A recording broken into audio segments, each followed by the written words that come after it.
আসলে আমি ভাবছি আমার বাইকে হয়তোবা অনেক বড় ধরনের একটা সমস্যা হইছে। কিন্তু দেখলাম না, অত বড় ধরনের কোনো সমস্যা হয় নাই। আসলে বাইকটা যখন আমি মিস্ত্রির বলি একটু টেস্ট ড্রাইভিং দেওয়ার জন্য, তারপরে উনি টেস্ট ড্রাইভিং দিয়ে কি সমস্যাটা হয়েছে সমস্যাটা দেখে, তারপরে এখানে চেইনের হুকের যে কভারটা ছিল, ওই কভারটা খুলে ফেলে।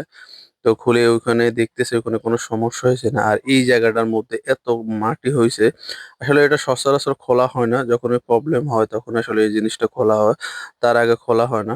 তো পরে দেখলো ব্যাক সাইডেও একটু সমস্যা ছিল। আর আমার ব্রেক শুটা অনেকদিন হইছে খোলা হয় না।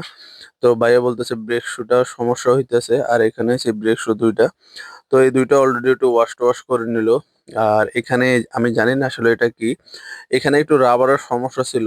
অনেকগুলা রাবার ছিল, ওইগুলা পইড়া গেছে। তো ভাইয়া পরবর্তীতে লাগাই দিছে।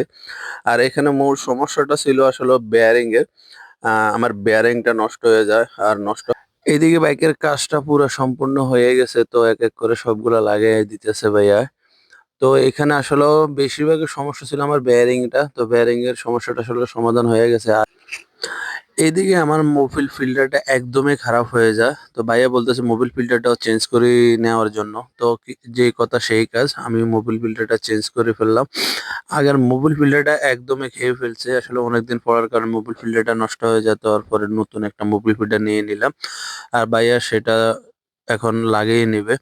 আর মোবিল ফিল্টার লাগানোর আগে আপনারা সবাই জানেন যে মোবিলের ফিল্টারের মধ্যে একটু মোবিল দিতে হয়। তো ভাইয়া সেই কাজটাই করতে যাইতেছে।